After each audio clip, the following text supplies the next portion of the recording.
Сәлем достар, бүгін сіздермен бірге шах пловын жасайтын боламыз. Мен сіздерге ең оңай жолын көрсететін боламын. Бірінші палау басу жолын көрсетемін, содан кейін барып шах плов жасау жолын көрсететін боламын. Міндетті түрде видеоның соңына дейін көріңіздер. Маған тіркелмеген болсаңыздар, тіркеліп қойыңыздар. Керекті ингредиенттердің барлығын описанияға жазып кететін боламын.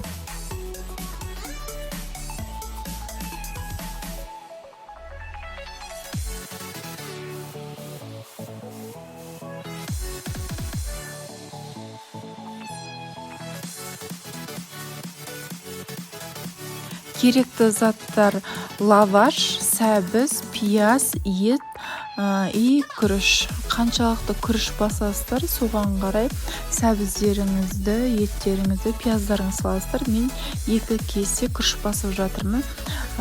Шах палауымызды осындай ыдысқа пісіретін боламыз. Егер бұндай ыдыс жоқ болса, онда қазанға істей берсеңіздер болады.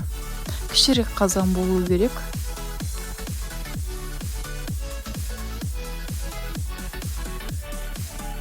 Ең бірінші күрішімізге су қойып қоятын боламыз.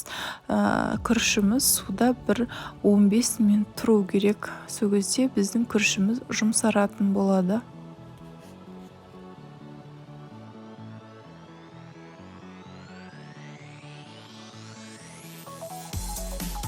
Менің еттерім алдын ала туралып қойған еттер болғандықтан турамайтын боламын.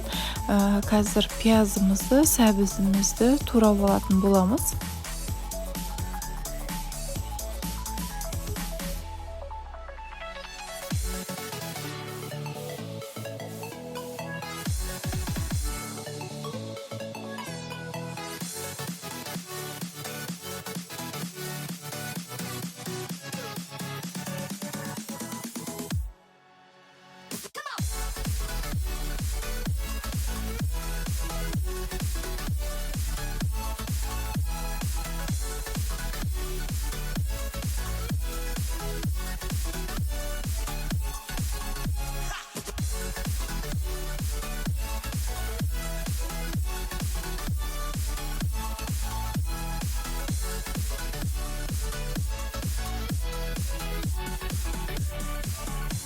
Қазанымызға сұйық май құйып, сұйық майымызды қыздырып, қызыған сұйық майға туралған етімізді салып, жақсылап қуыратын боламыз. Етіміздің суы шығатын болады. Қуырылған кезде сол шыққан суы тартылу керек. Суы тартылғаннан кейін барып, бір 15 минуттан кейін пиязымызды саламыз. Пиязымызды да газдың астын жай басып қойып, қазанның крышкасын жауып қойып, бір 10 минут қуыратын боламыз. 10 минуттан кейін пиязымыз әдемілеп қып-қызыл болып қуырылатын болады.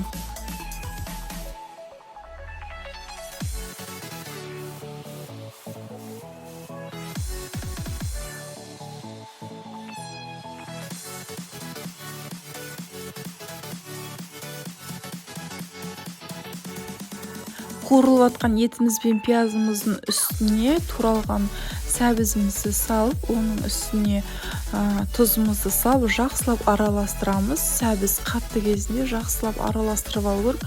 Сәбіз піскен кезде бұлай көп араластырсаңыздар, сәбіздеріңіз езіліп кететін болады. Сол себептен қатты кезінде жақсылап араластырып аламыз.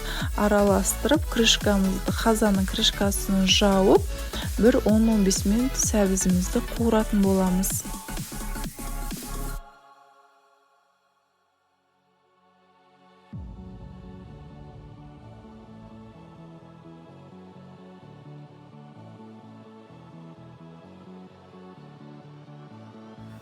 Сәбізіміз 10 минут қуырылғаннан кейін тағы да 1-2 рет араластырамыз. 1-2 рет араластырғаннан кейін көп араластырудың қажеті жоқ. Сәбізіміз езіліп кетуі мүмкін. Сәбіз тез піседі, білесіздер. Енді осының үстіне жуылған күрішіміздің суын төгіп, күрішімізді салатын боламыз.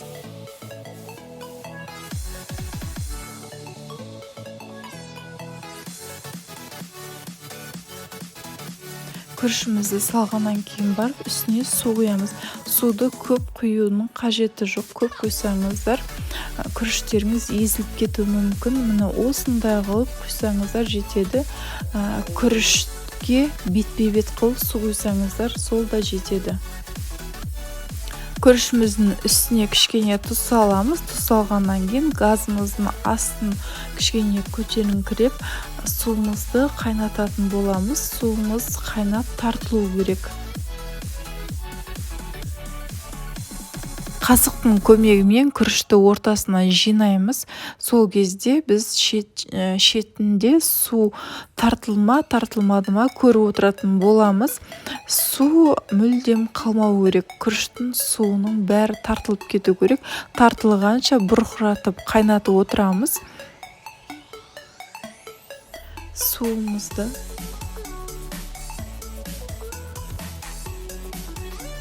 күрішіміздің суы толық тартылу керек. Толық тартылғаннан кейін барып крышкасын жауып, қазанымыздың газымыздың астын жай басып, бір 40 минут күрішімізді пісіретін боламыз. Біздің күрішіміз толық пісуі қажет, себебі біз пешке бір 10 минутқа ғана салып алатын боламыз. 10 минутта күрішіміз піспейді, сол себептен күрішімізді толықтай осы қазанда пісіріп аламыз.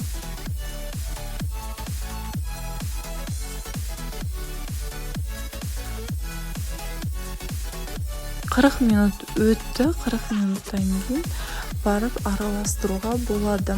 Қараңыздар қыздар, күрішіміз прямо шарап тұрып пісті. Біздің бұл пловымыз. Енді осы пловымызды жақсылап араластырып аламыз. Сәбізіміз, пиязымыз, етіміз бәрі араластырып, дәмі бір-біріне кіру үшін жақсылап араластырып алатын боламыз.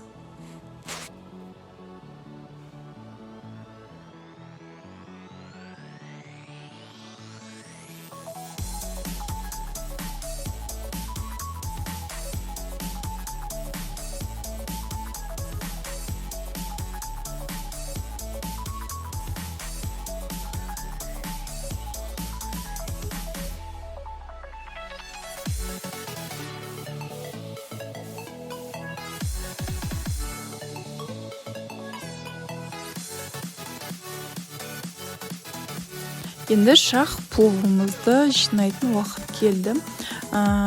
Осындай пирогтың ыдысына жақсылап сұйық жағып аламыз. Ішіне, жан-жағына, барлығына сұйық май жағылу керек. Біздің қазір лаваш қоятын кезде лавашымыз жабысып қалмау үшін и лавашымыз қып-қызыл болып пісу үшін. Егер де сұйық майларыңыз жақсы жағылса, піскен кезде лаваштарыңыз қып-қызыл болып пісетін болады. Лаваштарымды осылай ұзын қылып кесіп алдым. Енді осы пирогтың ыдысының ішіне лаваштарымызды тура видеодағындай салып шықсаңыздар болды. Лавашты салып атқан кезде екі орталары ашық қалып жатыр. Онда тұрған еш нәрсе жоқ. Қазір видео барысында көресіздер.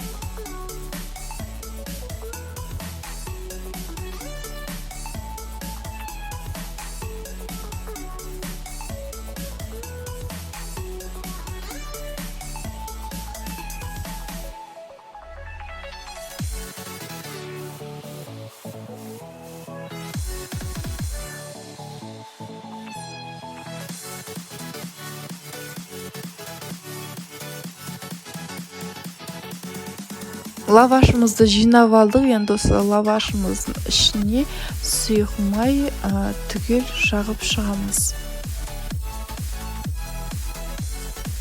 Бұл сұйық майды қазір күріш салғанда күрішіміз жабысып қалмас үшін осы сұйық майды жағып жатырмыз.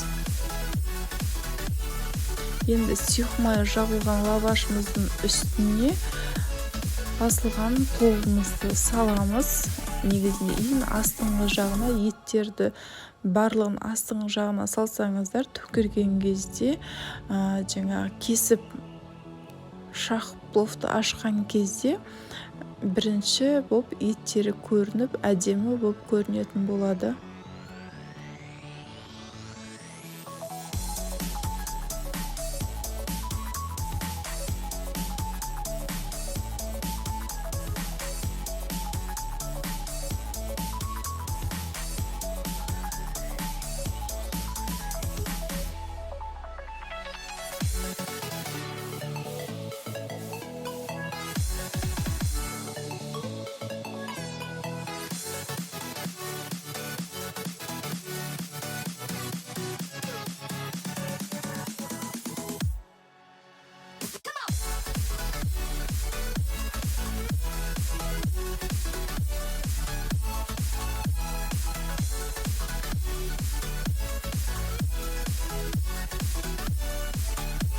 Лавашымыздың ішіне пловымыздың барлығын салып алдық. Енді лавашымызды тура видеодағындай жауып шығамыз пловтың үстіне түгелдей.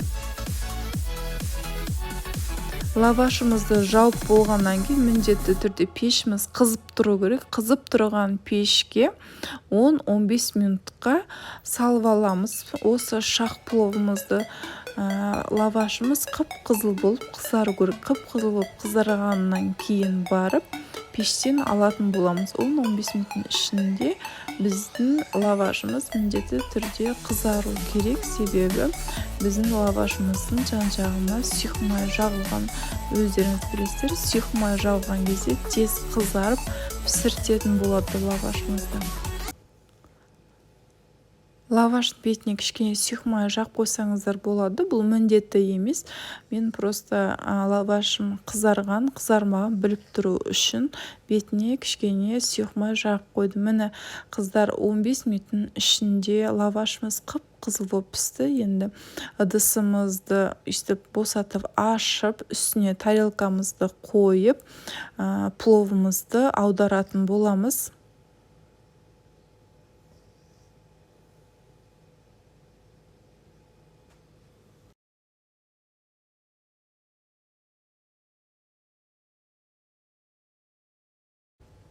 Міне қыздар, біздің шақ пловымыз дайын. Осында әдемі, өте оңай, тез жасалатын, дастарханда ерекше көрінетін тағамдардың бірі. Міндетті түрде жасап көріңіздер. Егер осы видеоны аяғына дейін көрсеңіздер, міндетті түрде маған тіркелмеген болсаңыздар, тіркеліп кетіңіздер, лайк қойып отырыңыздар, комментария жазып отырыңыздар. Түсінбеген жерлеріңізді комментарияға жазатын болсаңыздар, міндетті түрде жауап беретін боламыз сіздерге. Менімен бірге болғандарыңыз үшін рахмет. Сіздермен бірге болған Алима Жарқынбекқызы.